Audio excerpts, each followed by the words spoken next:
우리 찬양받게 합당하신 하나님 앞에 감사의 박수로 나가십시다. 할렐루야. 하나님 감사합니다. 축복합니다. 하나님 감사합니다. 우리 금요일 저녁 예배에 나오신 여러분들을 주님의 이름으로 축복하고 환영합니다. 오늘 저녁에 보실 하나님의 말씀은 우리가 마태복음입니다. 마태복음 25장 1절부터 13절까지의 말씀, 우리 다 같이 일어나셔서 하나님 주신 말씀 함께 한 목소리로 받기를 원합니다. 하나님의 말씀, 마태복음 25장 1절에서 13절 한 목소리로, 그때 시작. 그때 하늘나라는 등불을 들고 신랑을 맞이하러 나간 10명의 처녀와 같을 것이다. 그 가운데 5명은 어리석고 5명은 슬기로웠다. 어리석은 처녀들은 등불을 가져왔지만 기름은 챙기지 않았다.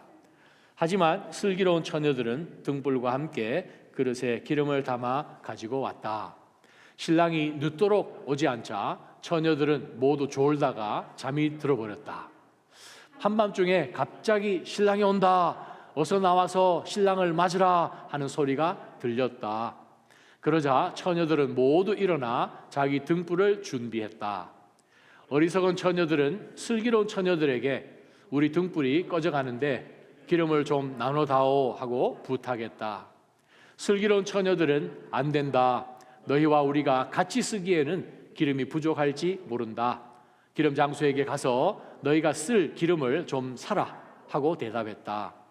그러나 그들이 기름을 사러 간 사이에 신랑이 도착했다. 준비하고 있던 처녀들은 신랑과 함께 결혼잔치에 들어갔고 문은 닫혀버렸다. 어리석은 처녀들은 나중에 돌아와 애원했다. 주여, 주여, 우리가 들어가게 문을 열어 주십시오. 그러나 신랑은 대답했다. 내가 진실로 너희에게 말한다. 나는 너희를 알지 못한다. 그러므로 너희도 깨어 있으라. 그 날짜와 그 시각을 알지 못하기 때문이다. 하나님, 오늘 이 말씀으로 저희가 은혜 받고 정신 차리기를 원합니다.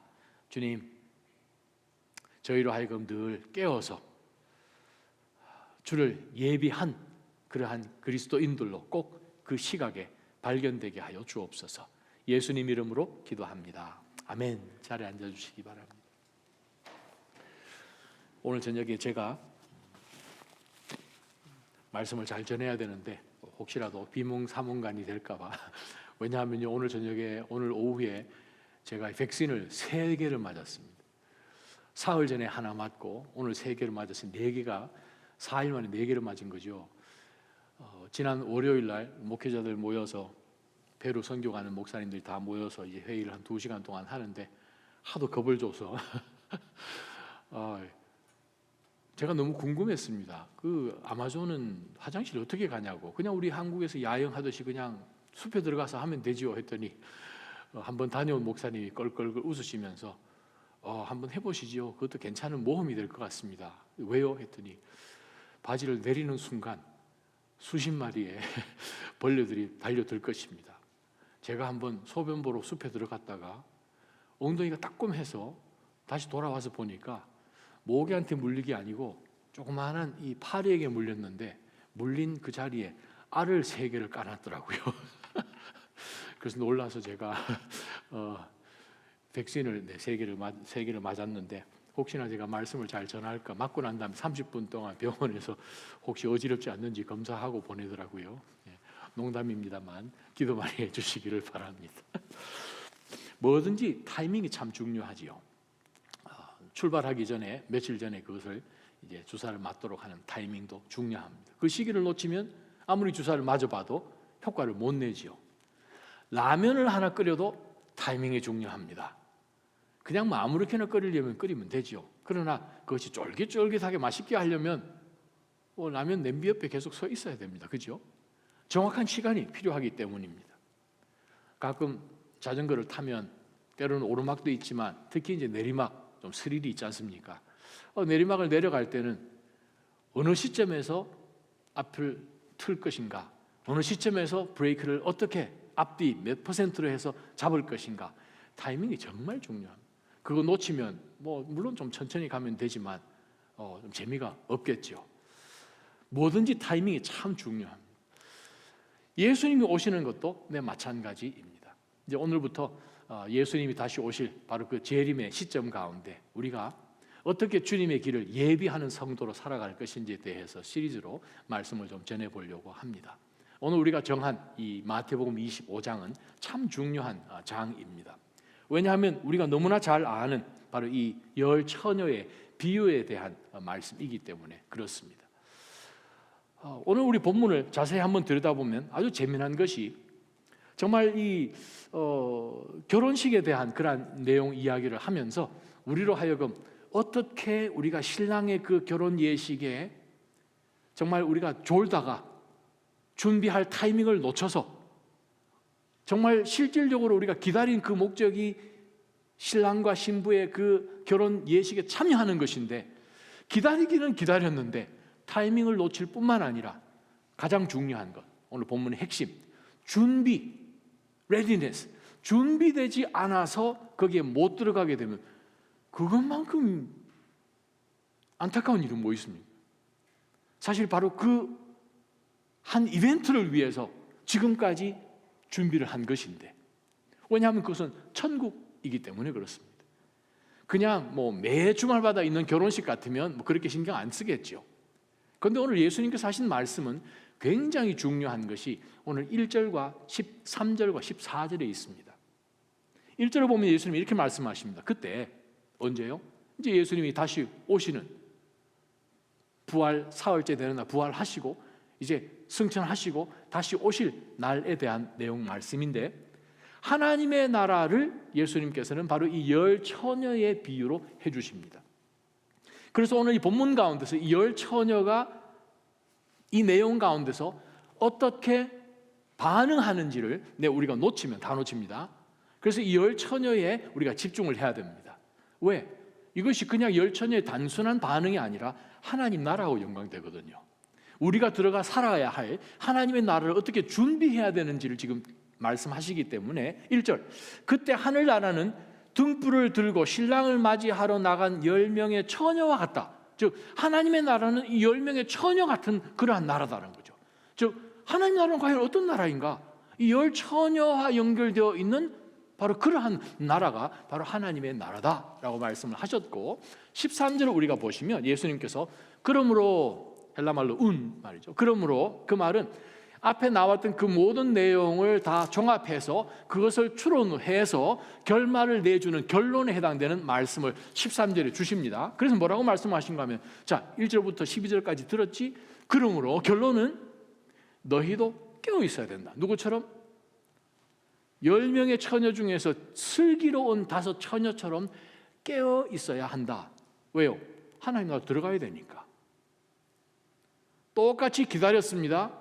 똑같이 잤습니다. 근데 5명 안 잔 게 아니에요. 슬기로운 처녀도 잤어요. 신랑이 온다 소리 듣고 둘 그룹이 다 깼습니다. 이제 문제는 신랑을 기다리는 가운데서 계속 지금 등불을 10명이 다 들고 있는 상황 속에서 준비가 되지 않아서 5명은 언제 오든지 까니 그때까지 준비한 슬기로운 5 처녀인데, 그렇지 않은 나머지 5은 준비가 되지 않은 상태 속에서 지금 신랑이 와버린 상황입니다. 그래서 예수님 말씀하시기를 그 날짜와 그 시각을 알지 못하기 때문에 무엇이요? 하나님 나라가. 우리가 알면 좋죠. 라면을 끓일 때 언제 스프를 넣는 것이 좋은가? 알지 못하잖아요. 불이 얼마나 셀지, 물이 얼마나 많은지, 냄비 두께가 얼마나 되는지 여러 가지 요소들이 많은데, 그러면 그 옆에서 기다리고 있어야죠. 마찬가지. 예수님이 언제 오실지 모르기 때문에 우리는 어떻게 해야 되는가? 깨어 있어야 되는 거죠. 계속 keep on watching 해야 되는 거죠. 또 이 본문의 말씀이 아주 중요한 것은 사실 13절이 이 내용의 결론이 아니에요. 그 이유가 왜 그런가 하면 14절하고 문장이 붙어 있습니다. 14절의 제일 첫 단어가 왜냐하면입니다. 그 말은 13절과 14절을 나눠서 생각할 수가 없어요. 우리나라 말에는 그렇게 되어 있지 않지만 헬라 원어에는 붙어 있습니다. 그래서 13절을 서포트하는 것이 바로 14절인데, 어떻게 보면 13절까지가 이제 또 다른 하나님 나라, 즉 천국에 대한 그 비유를 연결시켜주는 말씀이 바로 13절이에요. 자, 여러분 한번 쭉 읽어보세요. 14절부터 나오는 내용들이 무엇인지. 5달란트, 2달란트, 1달란트, 달란트의 비유입니다. 주인이 먼 곳까지 가서 그 공석인 기간 가운데 종들에게 집안일들을 맡기시는 바로 천국의 이야기. 14절에 또한 왜냐하면 하늘나라는 어떤 사람이 자기 종들을 불러 재산을 맡기고 여행을 떠나는 것과 같다. 즉 이 열 처녀나 종들을 불러서 달란트를 나눠주는 바로 그 모습이나 똑같은 것이 천국을 준비하는 성도들에게 주시는 메시지이기 때문에 그렇습니다. 자, 먼저 오늘 본문을 한번 들여다볼 때 열 처녀 비유를 한번 이제 생각해 봐야 됩니다.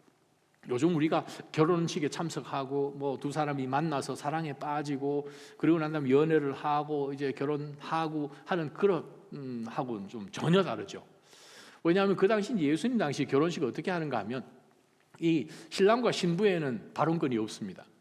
선택권도 없습니다. 왜냐하면 누가 결혼식을 결정을 하는가? 부모들이 결정을 해요. 그래서 이 아이들이 10대도 되기 전에 10살도 되기 전에 양가에서 결혼하겠다라고 서로 부모들이 서로 약속을 합니다. 그리고 이제 결혼 정년기가 되죠. 결혼 정년기가 언젠가 하면 그 당시 기록을 보게 되면 대개 12세부터 18세까지입니다. 자, 그 기간 가운데 양 부모들이 모여서 이 두 아이들을 예전에 우리가 약속하지 않았어 하면서 그 다음에 증서를 쓰는 것입니다. 이제 혼인 서약을 하는 것이 어떻게 보면 혼인 그 증서를 이제 쓰면서 결혼하겠습니다. 그래서 이제 거기에 지참금이 얼마고 또 신랑과 신부가 언제 결혼을 할 것이고 하는 그런 모든 내용들을 그 글에 적지요. 적는 그 순간부터 이 두 사람은 정혼한 사람이 되어서 신랑 신부 두 사람 중에 한 사람이 죽든지 아니면 이것을 율법적으로 파혼을 하는 두 방법 외에는 결혼이 깨질 일은 없습니다. 그래서 우리가 성경의 요셉과 마리아도 바로 이 정혼한 바로 그것 우리가 볼 때에 굉장히 중요한 것이죠. 자, 그러고 난 다음에 이제 1년을 기다립니다. 최소한. 왜 그런가 하면 이 신부가 혹시라도 다른 사람이 아기를 가졌나 그걸 기다려 봐야 되기 때문에 1년 동안 이 신랑이 신부를 또 신랑 가정에서 보는 그것이 이제 기간이 최소한 1년입니다. 그러고 난 다음에 이제 진짜 결혼식을 하죠. 이제 결혼식이 되니까 1년을 기다렸고 어떻게 보면 부모들이 계약을 서로 양가에서 약속을 했기 때문에 수년 동안 지금 저 사람이 내 배우자 될 사람인 것을 알지만 이제 오늘까지 기다린 거예요. 진짜 결혼식이 이제 왔습니다. 결혼식이 되면 이제 신랑이 친구들과 함께 신부 집으로 갑니다. 신부 집으로 갈 때는 뭐 별로 그렇게 크게 그냥 일어나지는 않습니다. 그냥 조용히 하여간 뭐 기뻐하는 그룹이 가서 이제 신부 집에 도착을 하면 신부가 기다리죠. 그럼 이제 신부를 이제 에스코트를 해옵니다. 에스코트를 해서 그냥 집으로 곧장 오는가? 그러지 않죠. 그들이 사는 마을 메인 스트리트 중앙통을 이제 거쳐서 신랑 집으로 옵니다. 신랑 집으로 딱 오게 되면 신부의 친구들이나 가족들이나 이 들러리 선 사람들, 오늘 본문에 나와 있는 열 처녀 같은 사람들이 기다려서 으아 하는 가운데서 춤을 추고 거기서 그냥 아주 난리가 나는 거죠. 그 동네 사람들은 그냥 창문 바깥으로 이제 내려보겠죠. 결혼식은 밤에 일어납니다. 유대 결혼식은 낮에 하는 게 고대에는 없었습니다. 자, 그래서 사람들이 전부 다 이제 등불을 다 켜고 결혼 예식에 참석할 사람은 무조건 등불을 가지고 와야 됩니다. 자기가 축하하는 의미일 뿐만 아니라 이 결혼 예식을 아주 성대하게 만들어줘야 되기 때문에 이 등불을 준비하는 것은 must입니다. 그러고 난 다음에 이제 신랑 집에서 이제 결혼 예식이 빵 일어나죠. 그러고 나면 요즘 같으면 뭐 결혼식 끝나자마자 이제 뭐 신혼여행 떠나잖아요. No. 유대 결혼식에는 신혼여행이 없잖아요. 이 결혼식이 최소한 일주일 내지 2주 갑니다. 고대 기록을 보게 되면, 자, 그러면 이게 굉장한 이제 본격적으로 이제 신부까지 신랑 집에 왔기 때문에 이제 신랑 집에서 본격적인 이제 결혼 예식이 이제 시작되는 메인 이벤트가 시작이 되는 것을 바로 오늘 본문을 통해서 보는 것이죠. 자, 오늘 본문 말씀 우리 한번 들여다 보십시다. 먼저 하늘나라는 등불을 들고 신랑을 맞이하러 나아간 10명의 처녀 같다는 거예요. 자, 왜 하나님 나라가 신랑을 맞으러 나간 10명의 처녀 같은가? 바로 오늘 본문 가운데에서 물론 우리가 이해할 때 아니 그러면 신부는 누구고 이 들러리는 누군가? 그래서 이제 많은 신학자들이 이 본문을 그냥 단순하게 이 들러리 선 이 10명이 그리스도인이다, 성도다 뭐 이렇게 이제 표현하기보다는 더 엄격하게 신학적으로 우리가 이것을 보게 되면 이거는 이미 교회는 그리스도의 신부이지 않습니까? 고린도후서 10장 또 11장에 등장하듯이 바로 이 교회는 그리스도의 신부. 그래서 바울 사도가 이 고린도 성도들로 하여금 너희들로 흠없는 그런 신부로 거룩하게 예수 그리스도 신랑이신 그분께 내가 드리기 위해서 내가 지금까지 너희를 위해서 힘을 썼다라는 말씀을 하지 않습니까? 바로 이제 신부되는 이 교회가 그리스도를 만나서 이제 혼인 예식에 들어가는데 바로 그때 예수 그리스도를 믿어야 될, 준비되어서 메시아를 맞이해야 될 유대인에 대한 이야기다 하는 그것이 물론 보편적인 해석이긴 합니다만, 자, 오늘 본문 가운데서 우리가 그것보다도 중요한 것은 신랑이 오실 바로 그 시점, 예수 그리스도께서 재림하러 오시는 바로 그 천국에 딱 들어가는 그 시점 가운데 두 종류의 사람이 있음을 우리는 본문 가운데 보게 됩니다. 자, 보게 되면 10명인데 5명은 어리석습니다. 5명은 슬기롭습니다. 그 이유는 그 사람들이 IQ가 좋아서 어떤 학벌이 더 좋아서가 아니에요. 어리석은 처녀들은 등불을 가져왔지만 기름을 안 챙긴 것이고, 또 슬기롭다라고 예수님께서 인정하신 것은 등불과 함께 그릇에 기름을 담아서 신랑이 언제 오시든지 간에 충분히 준비되어서 신랑만 지금 기다리고 있는 바로 그 처녀들은 슬기롭다라고 예수님이 말씀하십니다. 우리가 오늘 이 4절까지 본문 가운데서 붙들 영적 교훈이 있습니다. 천국은 어떤 것인가? 하나님의 나라는 과연 어떤 것인가? 하나님의 나라는요, 물론 은혜로 들어가는 것입니다. 우리가 잘해서 하나님 앞에 무슨 선한 일들을 많이 해서 천국 들어가는 것은 물론 아니죠. 은혜로 우리를 구원해 주셨기 때문에 우리가 믿어서 들어가는 것, 이게는 맞지만, 그러나 아무 준비 없이 들어갈 수 있는 것은 천국이 아닙니다. 하나님의 나라는 어떤 곳입니까? 아무런 준비 없이 그냥 인생 살다가 주님 오시면 가면 되지 뭐. 성경 어느 구절도 그런 생각을 서포트하는 구절이 없습니다. 그래서 제가 앞으로 몇 주 동안 정말 주님이 오실 그날을 우리가 만약 아멘 주 예수여 어서 오시옵소서 고백하는 예수님의 재림을 진짜 믿는 성도라면 우리 어떻게 살아야 되나 하는 그 말씀을 우리가 말씀 여러 군데를 통해서 우리가 매주 금요일마다 한번 들여다봤으면 좋겠습니다. 천국은 어떤 곳입니까? 하나님의 나라는 준비해서 들어가는 곳입니다. 우리가 정말 천국 들어가는 것이 어떻게 보면 은혜고 쉽고 예수님 믿기만 하면 나머지는 주님 다 해주셨는데 그냥 가면 되죠. 그러나 그것이 진짜 믿음이 아닐 수 있기 때문에 그렇습니다. 왜냐하면 우리가 주님이 우리를 구해주셨고 십자가 위에서 다 사해 주셨으니 우리가 그 믿는 믿음 가운데서 천국 가는 것 아닙니까? 목사님, 그 말 맞지요. 그런데 만약에 이 10명의 처녀들처럼 이 사람들은 신랑이 올 것을 알고 있습니다. 예수님이 오실 것을 알고 있습니다. 그래서 그들이 준비해야 되는 것도 알고 있습니다. 문제는 5명은 언제든지 오시더라도 그분은 분명히 오실 것이고 오실 그때까지 나는 항상 그 천국에 들어가기 위해서 나는 준비한 사람으로, 왜? 그것이 나의 역할이거든요. 신부가 왔을 때의 그 혼인 잔치 시간을, 잔치 장소를 환하게 밝혀줘야 되는 내가 맡아 있는 그 역할을 감당하기 위해서 얼마나 걸리든 간에 믿는 믿음 가운데서 그것을 견뎌내는 지혜로운 5 처녀와 달리 어리석은 처녀들은요, 신랑은 오는 거 알아요. 언제 오는 건 모르지요.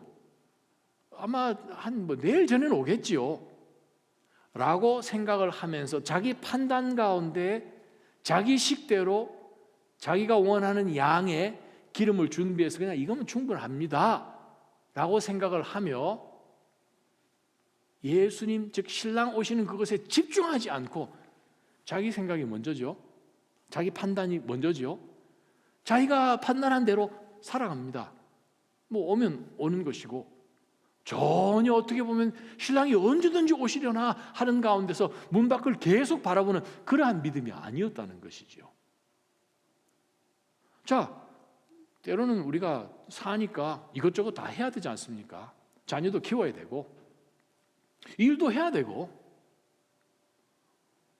뭐 사회에서 또 열심히 사람들 앞에 뭐 이 손가락질 안 달리면 열심히 일해야 되고, 뭐 잠도 자야죠. 자, 이 신랑이 왔을 때에 잠잤다고 이 열 처녀를 혼낸 기록이 없지 않습니까? 문제는 우리가 이 5 처녀 2 그룹인데 10명이 다 잤지 않습니까? 피곤하면 자야지요. 필요하면 일도 해야지요. 자녀 학교도 보내면서 자녀들 잘 키워야 되지요. 이 세상 살아가는 가운데 다 해야죠. 그거는 맞습니다. 그러나 우리가 이것을 왜 합니까? 하는 질문을 우리는 본문 가운데서 던질 수 있어야 된다. 천국은 어떤 곳입니까? 천국은 절대로 준비 없이 그냥 있다가 있는 자리에서 그대로 천국으로 변하는 그 생각은 우리가 다시 한번 들여다봐야 됩니다. 10명의 처녀 혼인 예식에 초청받았습니다. 초청받았어요. 아무나 들어갈 수 있는 천국이 아닌 것을 이 2 그룹 10명은 알고 있었지 않습니까? 그 신랑이 오는, 다른 신랑도 아니고 그 신랑이 오는, 자기들이 친한 친구인 바로 그 신부가 오는 바로 그 잔치에 초청을 받은 사람들입니다. 우리가 얼마 전에 큐티를 했지 않습니까? 누가복음 14장 15절에서 24절 큐티를 했죠. 마태복음 22장에 나오는 똑같은 본문의 말씀입니다. 거기 무슨 큐티죠? 아주 큰 주인이 잔치를 베풀지 않습니까? 잔치를 베풀어서 초청장을 다 돌리고 종들을 통해서 날이 되어서 정말 이 장소와 음식과 모든 것을 완벽하게 세팅을 해놓고 초청한 사람들 다 불렀습니다. 다 불렀어요. 그 사람도 초청장 가지고 있습니다. 초청장으로 그 사람들을 불렀더니 그 본문 가운데 초청에 응하지 않은 사람들이 있었죠. 초청장을 받았음에도 불구하고 잔치 있는 것 알았습니다. 자신이 가야 되는 것도 알았습니다. 그런데 그거보다도 더 중요한 일이 있다는 거죠. 내가 땅을 샀는데, 내가 황소를 몇 마리 샀는데, 내가 방금 결혼했는데 우선순위 문제지요. 천국은 준비해야 들어가는 곳입니다. 준비하지 않으면 어느 순간에 주님 초청하신 그 잔치보다도 더 중요하다고 생각이 되어서 마음의 포커스를 거기에 두지 않으면 어느 순간에 우리는 다른 것 하다가 주님 오신다 할 때에 준비를 하려고 보면 이미 때는 늦지요. 2번째 말씀입니다. 5절부터 우리가 보게 되면, 자, 문제가 이 10명의 처녀들이 열심히 기다리는데 신랑이 자신들이 원하는 시간에 안 왔어요. 늦어졌습니다. 그래서 그냥 기다리다 지쳐서 이제 졸다가 이제 잠이 들어 버렸는데, 한밤중에 10명 중에 그 누구도 예측하지 못한 그 시각에 신랑이 온다 하면 친구들이 이제 앞에 오면서 그냥 큰 소리 춤을 추면서 앞에 먼저 나간 사람이 이제 동네방네 얘기를 하고 다녔겠죠. 어서 나와서 신랑을 맞으라. 이제 맞이해야 될 사람이 10명입니다. 하는 소리가 났습니다. 자, 그때 처녀들은 모두 일어나서 자기 등불을 준비했습니다. 10명이 함께 십시일반으로 해가지고 큰 횃불 들고 다닌 것이 아니라, 천국은 어떻게 가는 곳입니까? 각자가 준비한 만큼 들어가는 거죠. 기름을 준비했으면 들어가는 것이고, 기름 준비 못했으면 오늘 본문 보니까 못 들어가는 거예요. 천국은 각계전투입니다. 각자가 해야 되는 거죠. 누구 결정적인 순간에 기름 좀 주시오, 당신 믿음 좀 나에게 좀 주시오 할 수 없는 것이 바로 천국이라는 것이죠. 천국은 절대적으로 개인 플레이를 해야 됩니다. 내가 믿음으로 홀로 서지 못하면 한평생 교회 다녀도 천국 못 갈 수 있다는 거예요. 만약에 진짜 예수 그리스도를 내가 믿었다면, 그 믿음이 예수 그리스도 오실 것을 내가 확실히 믿었다면, 우리는 그 믿은 순간부터 지금까지 그 그리스도가 오실 것을 믿고 우리 삶 가운데 그리스도께서 하신 말씀, 명령을 순종하면서 우리는 천국에 들어가기 위해서 애를 쓰며 지금까지 살았을 것입니다. 그러나 만약 우리가 예수 그리스도를 믿었다라고 생각을 해서 살긴 살았는데 바로 이 시점, 예수님이 오실 것을 기대하면서 내가 살 곳이 이 땅이 아니야, 영원한 저 하나님의 나라야, 본향을 향해서 가는 사람이 바로 나야 라는 생각을 하지 않고 살았다면 결정적인 순간에는 준비가 안 된 것이라는 거죠. 각자의 신앙, 우리 스스로 한번 돌아볼 수 있는 그러한 은혜가 이 시간에 있기를 주님의 이름으로 축원합니다. 만약에 내 개인의 삶 가운데 개인의 믿음이 헌신과 온전한 하나님 앞에 순종과 이러한 것들이 만약에 따르지 않고 그냥 예수님 믿는 믿음 가지고 그냥 뭐 가면 되는 것이다 라고 생각하고 믿음이 홀로 서기가 되지 않으면 어떻습니까? 그 결정적인 순간에 신랑에게 보여줄 수 있는 것이 없는 거예요. 신랑은 무엇을 봅니까? 이 결혼식에서 들어오는 천국 잔치에서 무엇을 봅니까? 너는 어떤 등불을 준비했느냐? 그거지 않습니까? 예식에 들어가서도 계속 피울 수 있는 등불이 있느냐? 아니면 그냥 기다리는 그냥 뭐 올 듯 말 듯 그냥 있다가 결정적인 순간에는 보여줄 것이 전혀 없는 믿음이라면 이건 큰일 난 믿음이지요. 그래서 아마 야고보 사도도 야고보서 2장에 믿음 보여주시오. Show me your faith. 당신 믿음 있습니까? 그럼 보여줘야죠. 저 믿음은 없어요. 보여줄 수는 없어요. 근데 믿음 있습니다. 그랬더니 야고보가 에이 그 믿음 가짜 믿음이요. 그렇게 얘기하잖아요. 그런 믿음은 구원 못합니다. 그러면서 야고보 사도가 아주 굉장히 중요한 말씀을 하죠. 야고보 2장 19절을 보게 되면 이렇게 이야기합니다. 당신은 하나님이 한 분이신 사실을 믿습니까? 믿습니다라고 대답했겠죠. 잘했습니다. 귀신들도 믿고 두려워 떱니다. 그 뒤에 점점점 뭡니까? 귀신들도 하나님이 한 분이신 것을 믿고 떠는데 근데 당신은 생전 안 떨대요 이 말인 거죠. 뒤에 남아있는 말씀이. 그것이 진짜 믿음이에요. 진짜 믿음은 무엇입니까? 하나님 앞에서 정말 하나님이 한 분이시고 그분은 심판주이실 뿐만 아니라 정말 산 자와 죽은 자를 다 심판하실 그분이기 때문에 우리가 하나님 나라 들어갈 수 있다라는 이것은 예수 그리스도를 믿는 그 믿음이 삶 가운데 진짜로 믿음입니까? 주인이시잖아요 그분이. 그러면 우리 인생 가운데 주인이시고 왕이시기 때문에 그분이 내 삶의 모든 전체, 우리가 주기도문도 암송하고 사도신경도 암송하지 않습니까? 대개 나라와 그의 나라와 권세와 영광이, 그의 권세와 그의 영광이 영원토록 바로 우리 삶 가운데 주님이 다스려지신 그러한 모습이 있어야 그것이 마치 등불인 것처럼 주님이 오신 바로 그 시점 가운데 우리가 어떻게 준비해가지고 온 것이 드러나는 것이죠. 고린도전서 2장 3장에 나온 것처럼 우리가 그동안 어떠한 집을 지었는지를 보여줄 수 있어야 되는데 만약 그 시점 가운데 기름이 똑 떨어지면 지금까지 어떻게 살았는지 다 뽀록이 나는 것이죠. 여러분 하나님의 말씀을 그냥 이해돼서 그냥 그런가 보다 지나가시지 말기를 축원합니다. 오늘 예수님께서 하신 말씀이 특별히 우리 13절에 나온 그러므로 깨어있으라. 우리 영어 이름에 그레고리 있죠. 네, 요 깨어있으라라는 헬라어가 그레고리입니다. 그 단어가 여기서 나왔죠. 그레고리. 이 말씀을 예수님께서는 마태복음에서 한 적이 없으십니다. 어디까지? 24장에 와서 하십니다. 마태복음 1장부터 24장까지 단 한 번도 깨어있으라는 말씀을 하신 적이 없다가 24장 42절에 43절에 25장 13절에 세 번 연속으로 하십니다. 컨텍스트가 뭔지 아십니까? 예수님 재림이요.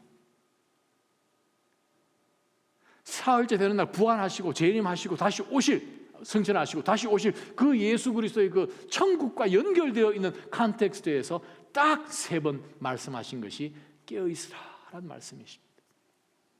사랑하는 우리 믿음의 성도 여러분, 나의 지금 이 현 시점 가운데서 하나님의 말씀을 절대로 그냥 그런 이야기로 받는 것으로 그치지 말기를 주님의 이름으로 축원합니다. 왜 그런지 아십니까? 창세기 19장 14절에 정확하게 기록되어 있지요. 소돔과 고모라가 멸망을 당하는데 천사들이 왔는데 롯의 사위들이 천사들이 하는 이야기를 무엇으로 여겼더라? 성경 기록되어 있죠? 농담으로 여겼더라. 하나님의 말씀, 뭐 그럴 수도 있겠네요. 뭐 허허허 라고 만약에 산다면 우리는 그냥 소돔과 고모라에 있어야 되는 거죠. 예수님께서 왜 이 말씀을 하시면서, 정말 긴박한 말씀을 하시면서 우리로 하여금 13절에 깨어있으라라고 말씀하셨을까요? 신앙으로 깨어있지 않으면 천국 못 들어가기 때문에 그렇습니다. 천국 들어가는 것이 쉬운 것 아니잖아요.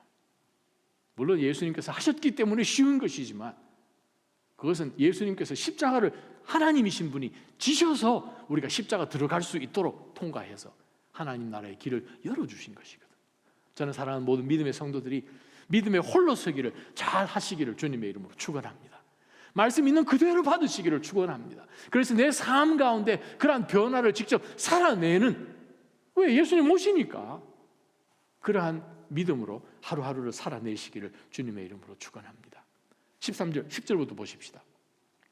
자, 지금 이 신랑이 지금 오시는 상황 속에서 눈께서 보니까 자기가 지금 있는 그 기름이 뭐 깐당깐당 지금 뭐 한 1분 후에 꺼질 것 같은 거예요. 기름이 다 이제 없어가지고 그 다섯 처녀가 지금 발을 동동 구르겠죠. 지금 신랑은 왔는데 결혼식장에 지금 들어가야 되는데 이거 어떻게 되나 하면서 준비한 다섯 처녀들을 보고 좀 주시오 했더니 이건 나눌 수가 없잖아요. 천국 들어갈 때 믿음의 행위를 다른 사람의 그릇 50% 가져가시오, 나중에 이자 쳐서 갚으시오, 이게 안 되잖아요. 그래서 이 다섯 처녀가 뭐라고 이야기합니까? 빨리 가서 사시오, 기름 사시오. 아마 그 한밤중에 문 두드리면서 난리 났겠죠. 기름 팔라고 그냥 잠자는 그 주인 깨워가지고. 자, 그러한 가운데 10절, 그들이 기름을 사러 간 사이에 신랑이 도착해 버렸어요. 준비하고 있던 처녀들은, 슬기로운 사람들은, 슬기로운 그리스도인은 신랑과 함께 결혼잔치에 들어갔고 천국의 문이 닫혔습니다. 자, 그러고 난 다음에 11절입니다. 어리석은 처녀들은 나중에 기름 준비해서 이제 돌아왔어요. 애원합니다. 주여, 주여, 우리가 들어가게 문을 열어주십시오 했더니 신랑이 대답합니다. 내가 진실로 너희에게 말한다. 나는 너희를 알 적이 없다. I never knew you. I don't know you가 아니고 I never knew you. 처음부터 몰랐단 말씀이지요. 그 말은 처음부터 그 그리스도, 예수 그리스도와 상관이 없이 살아왔기 때문에 I never knew you. 주여 주여 하기는 했는데 단 한 번도 나를 주인으로, 주님으로 생각을 하지 않고 그냥 바쁜 대로 우리 삶 가운데 살아온 것을 우리가 보면서 예수님이 I never knew you. 이거만큼 충격적인 말씀이 어디에 있습니까? 사랑하는 하나님 성도 여러분, 천국은 어떤 곳입니까? 주님의 재림을 언제든지 준비하고 기다리는 자들이 들어가는 곳입니다. 천국은 어떤 것입니까? 항상 모든 상황 속에서 주님을 오시는 그것에만 포커스 두고 있는 사람입니다. 아니, 물론 예수님 오실 때는 뭐 결혼도 하고 뭐 장가도 가고 하지요. 자, 여기서 던질 질문이 있습니다. 우리가 이 땅 주님 오실 때까지 우리가 무슨 산에 올라가가지고 텐트 치고 주 예수여 오시옵소서 하고 하늘만 쳐다볼 수는 없는 것이지 않습니까? 그러면 어떻게 하면 예수님이 하신 말씀처럼 너희도 깨어 있어라, I never knew you 라는 그러한 책망을 듣지 않고 주님과 계속 동행해 왔기 때문에 주님이 딱 오시는 순간 맞이할 수도 있었고 또 그 결혼 예식에 천국에 들어갈 수도 있는 성도 깨어 있어서 준비해서. 그런데 그 사람들은 생업을 다 엎을 수는 없지 않습니까? 일도 해야 되고 결혼도 해야 되고 자녀도 태어나야 되고 학교도 다녀야 되고 다 해야 되지 않습니까? 우리가 이 땅 살기 때문에. 어떻게 하면 되겠습니까? 그것은 어떻게 보면 쉬울지도 모르겠습니다. 자, 예수님께서 오늘 이 비유에 나온 것처럼 재림해 오실 때는 그냥 뭐 이 보스턴 다운타운을 거쳐서 우번을 거쳐서 뭐 이렇게 오시지는 않지 않습니까? 동시에 촥 오시니까. 그러면 그때 우리가 기도하면서 예수님을 만날 수 있으면, 예배하는 순간에 예수님을 만날 수 있으면 참 좋겠는데, 우리가 뭐 목사도 그렇게 못하는데 우리 그걸 어떻게 하겠습니까? 그럼 어떻게 하면 됩니까? 우리가 하는 모든 것을 예배처럼 하시면 됩니다. 집에서 빨래하는 것 찬양하면서 우리에게 허락해 주신 이 모든 옷과 아이들이 최소한 몇 벌 옷을 입어서 빨 수도 있고, 하나님 축복해 주셔서 감사하고, 또 이것을 또 잘 준비해서 이 아이들에게 옷 입히면서 또 옷 입힐 때 축복해 주고, 그래요. 우리가 하는 그 모든 것, 먹든지 마시든지 하나님의 영광을 위해서 하라라는 것처럼 우리가 하는 모든 행위가 주님 기다리는 행위처럼 하시면 되지 않을까요? 때로는 우리가 학교에 있을 수도 있고, 병원에 있을 수도 있고, 운전하고 있을 수도 있고, 혹은 일터 가운데서 있을 수도 있지만, 바로 우리가 섬기는 그 일을 마치 신랑이 오셔서 저문을 열고 신랑이 들어오실 것 같은 생각을 하면서 내가 그 일을 한다면 되겠지요. 죽게 하듯 하는 거예요. 골로새서 말씀처럼 죽게 하듯 하는 거예요. 사람에게 하는 그러한 것이 아니라 죽게 하듯 하는 거죠. 왜냐하면 이 오실 예수님은 전지하신 분이시고 주권을 가지신 분이셔서 계획이 계셔서 나로 하여금 이 시간에 이 일을 하게 하시고, 이러한 상황 가운데 지금까지 이 자리에 있게 하셨으니 하나님의 어떤 디바인 퍼포스가 있겠다, 하나님의 거룩한 신적인 어떤 목적이 있겠다라고 생각을 하고, 이것을 통해서 하나님의 영광만 드러내면 되지 하는 가운데서 우리가 포기하지 아니하고 끝까지 이것은 주를 위해서 하는 것입니다 라고 생각을 하면서 그 일을 하나님을 위한 일로 우리가 트랜스폼 한다면 우리는 깨어있는 것이죠. 우리가 정말 먹든지 마시든지 이것이 그냥 나를 위해서 하는 것이고, 혹은 내가 일하는 이 보스를 위해서 하는 것이고, 우리 자녀를 위해서 하는 것이고, 내 성공을 위해서 하는, 이렇게 되면 이제 문제가 달라지죠. 그러나 이 모든 보통 사람들이 다 하고 있는, 이렇게 하기도 하고 저렇게 하기도 하고 장가도 가고 결혼도 하고 하는 그 모든 것을 하나님 중심으로, 하나님의 영광 중심으로 우리가 만약에 한다면, 바로 그 순간에 딱 왔을 때 우리는 하나님을 위해서 하는 그 일하는 중간에 하나님을 만나게 되는 거죠. 재림하신 주님을 바로 그 장소에서 만나는 거죠. 바로 그것을 우리가 놓치면 어느 순간에 우리는 내가 이거 왜 하나 하는 가운데서 힘들어지기도 하고, 때로는 좌절하기도 하고, 때로는 그냥 믿음으로 열심히 잘 달리다가 어느 순간에 어떤 사건이 딱 벌어지면 이거 왜 하나?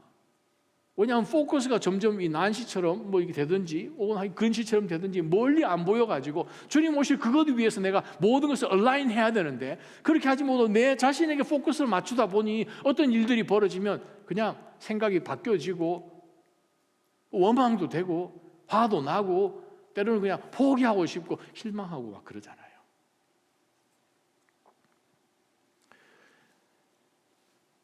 매년 뉴욕에 가면 마라톤 대회가 있죠. 마라톤 대회에 있으면 뭐 난리 납니다. 제가 마라톤 할 때 교회 사역을 이제 맨하탄에서 하면서 이 마라톤이 되면 이 도를 어떻게 연결해서 교회를 가야 되나, 이제 그 전부터 이제 계산을 막 해야 됩니다. 왜냐하면 블락을 다 해버리거든요. 해마다 한 2만 명 넘게 달리는 선수들이 이제 참여를 해서 전 세계 몇 대 그 마라톤 대회 중에 하나이지 않습니까? 아주 유명한 대회죠. 매년 이 마라톤 대회를 이제 뉴욕에서 하면 가장 각광을 받는 사람이 누군가 하면 당연히 대회 신기록 깬 1등이죠. 1986년 뉴욕 마라톤에서 제일 각광을 받은 사람이 있습니다. 그 사람은 1등한 사람이 아니에요. 19,413등 한 사람입니다. 밥 윌런드라는 사람입니다. 그 사람이 1등도 아니고 며칠을 걸려서 마라톤 완주를 했는데, 들어왔더니 그 명찰을 19,413등이라고 붙여놓은 거예요. 42.195km를 뛰는데 되게 우승 1등부터 되게 뭐 한 10등까지는 거의 뭐 2시간 뭐 10분에서 20분 사이 다 뛰지 않습니까? 도대체 이 사람은 오래 걸렸는데도 불구하고 왜 그 해에 가장 최고의 러너로 뽑혔는가? 그 사람은 월남전 참전했던 사람인데 폭탄이 터져가지고 두 다리가 절단돼서 바로 이 허벅지 위에까지 다리를 잘라낸 몸통만 남은 사람입니다. 그래서 몸통 아래를 아주 두꺼운 가죽으로 감싸고 자기 체중을 실어서 몸을 마치 그네처럼 만들어서 몸뚱아리를 스윙해서 놓고 팔을 옮겨서 또 스윙해서 시속 1마일입니다. 사진 한번 보시죠. 와, 저게 어떻게 가능합니까? 42km를 3박 4일 걸려서. 그 당시 뉴욕에서 이 경기를 지켜보고 있던 레이건 대통령이 너무 감동을 받아서 이 사람을 직접 만났습니다. 레이건 대통령이 밥 윌런에게 이 질문을 하지요. 당신의 양손으로 이렇게 힘든 이 마라톤 뛰는 이유가 뭡니까? 했더니 밥 윌런드가 아주 큰 한박 웃음을 지으면서 이렇게 대답을 합니다. Sir, it's too soon to quit. 포기하기는 너무 이러지 않습니까? 아무리 장애가 있어도 이것 때문에 인생을 포기할 수는 없는 것 아닙니까? 끝까지 해야지요. 그래서 그 대화 마지막에 레이건 대통령이 당신은 다른 사람에게 정말 spirited, 영감을 주는 사람이다 라고 평가를 했습니다. 그리스도인으로 우리가 이 마지막 때를 삽니다. 세상에 마라톤 뛰는 것도 저렇게 포기하지 않고 마지막 결승 라인을 향하여서 몸뚱아리를 스윙해서라도 피니시한다는 거예요. 삶의 목표가 분명하다는 거죠. 여러분은 지금 누구를 기다리십니까? 여러분은 무슨 이벤트를 기다리고 계십니까? 끝에 누가 서 계실 것 같습니까? 그래요, 우리는 예수님께서 오시는 그 재림을 기다리는 성도들입니다. 그렇다면 길을 예비해야지요. 내가 맡아서 하나님께서 맡겨주신 그 일들을 해야 되는 섬김과 말씀 순종과 내가 이것을 하든 저것을 하든 하나님의 영광을 위해서 바로 그 장소가 예배 장소가 되어야 되고 내가 하는 그 행실이 예배가 되게끔 하는 그러한 각오가 없다면 우리 믿음은 아마 가짜 믿음일지도 모릅니다. 천국 못 들어가는 믿음일지도 모릅니다. 오늘 예수님의 말씀처럼 준비는 다 했는데 마지막 결정적인 순간에서 disqualified 될지도 모릅니다. 아마 그래서 바울 사도도 다른 사람 다 열심히 하라 그래놓고 내가 disqualified 되면 어떡하냐. 그래서 내 스스로 눈을 쳐서 블랙 아이 만들어서 내 스스로 복종케 한다. 날마다. 우리 그러한 결단으로 주님 만나기를 주님의 이름으로 축원합니다. 우리가 불렀던 찬양 우리 한번 하나님 앞에 부르면서 하나님 정말 주님의 길을 예비하고 있는지 돌아보게 해 주십시오.